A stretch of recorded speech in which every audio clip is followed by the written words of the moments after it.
ulipo sasa umekaa hapo na unajua sasa kwenye kata yako wewe unayoiongoza ina changamoto migogoro ya ardhi, niamini maneno yangu, hutoshi wewe, hutoshi. Kwa sababu kama umeshindwa kutatua migogoro kwenye kata yako tu, utatusaidia nini wewe hapa kwenye halmashauri, kwenye wilaya hii utatusaidia nini?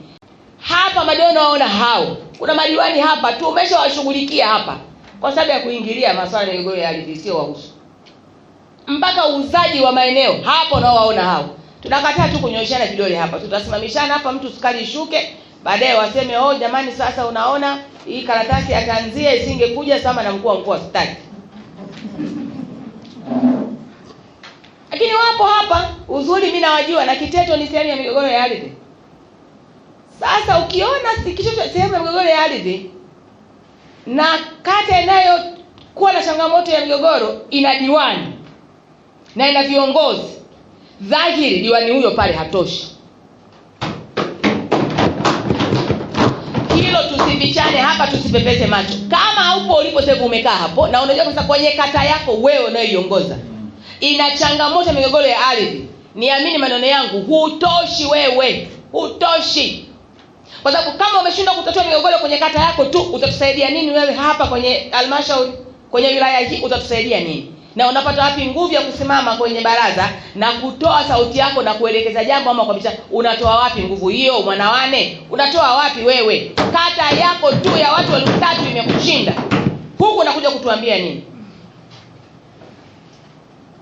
Kwa sababu diwani wewe ndio mwenyekiti wa shughuli za maendeleo kwenye kata yako. Ili kata yako ipate maendeleo inahitaji utulivu.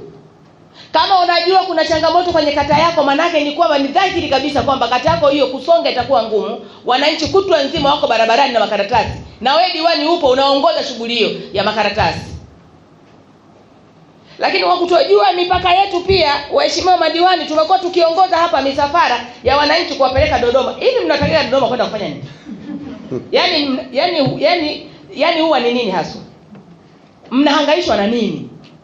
Kwa sababu panafika kuna maeneo kwa kweli katika hali ya kawaida kibinadamu, yaani mtu unakuazika mpaka unafika mwisho. Unashindwa kuelewa.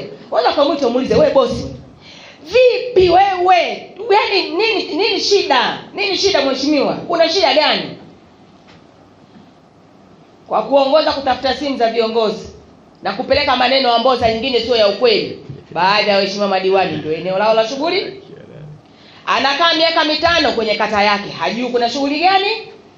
Hakai barazani kupambania fedha ziende kwenye kata yake, shughuli hiyo hafanyi. Anasubiri bwana ikifika mwaka wa mwisho wa uchaguzi sasa